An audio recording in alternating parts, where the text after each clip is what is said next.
এটা বড় অন্যায়। আজকে আইনের কাছে বাংলাদেশে অসহায় হয়ে গেল।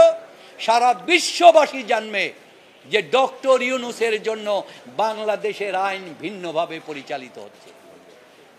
এই হলো অবস্থা। তাই আপনি নকল পাবেন না। তাহলে ডক্টর ইউনূসের মতো লোককে হাইকোর্টে কি হয়েছে এটা দেখার কি তার অধিকার নাই?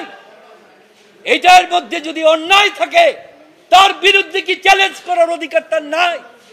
কিন্তু এই অধিকার থেকে তিনি বঞ্চিত হচ্ছেন। তখন হাইকোর্ট বলল যে এটা রুলের সাথে হিয়ারিং হবে। তখন আমরা রুলের জবাব দিলাম। জবাব দেওয়ার পরে 18-3 তারিখে হিয়ারিং হলো। জাজমেন্টের জন্য না, 14-3 তারিখে হিয়ারিং হলো, 18-3 তারিখে জাজমেন্ট দেওয়ার ডেট ঠিক করা হলো। জাজমেন্ট দিলেন না। তারপরে আমরা শুনতে পেলাম দুদক পিছনের দরজায় খেলতে চায়, অর্থাৎ ডক্টর ইউনূস যেন আইনের কনস্টিটিউশনের অধিকার অনুযায়ী হাইকোর্টের রায়ের বিরুদ্ধে যেন আপিল করতে না পারে, এই জন্য গোপনে রায়টা নিতে চায়।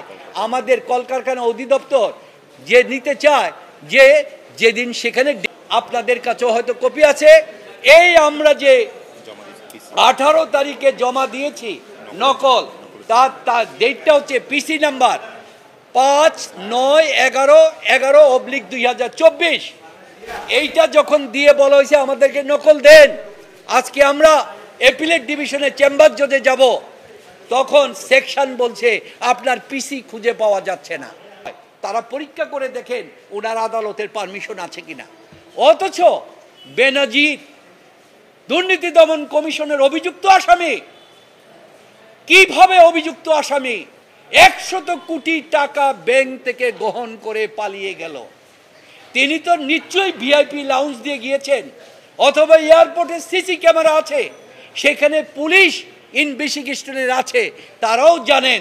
তাহলে সেভাবে কিভাবে যান? আর ডক্টর ইউনূসকে তাকে দেখাতে হয় কাগজ, আদালতের পারমিশন আছে কিনা।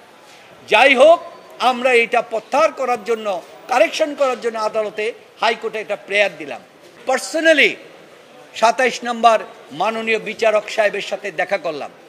দেখা করে বললাম আমরা শুনতে পাচ্ছি এই ব্যাপার, আপনি রায় তো দিবেন, কিন্তু আমরা যেন আমাদের আইনগত অধিকারটা ডক্টর ইউনূস যেন প্রয়োগ করতে পারে তার জন্য একটা পর্যাপ্ত সময় রাখবেন।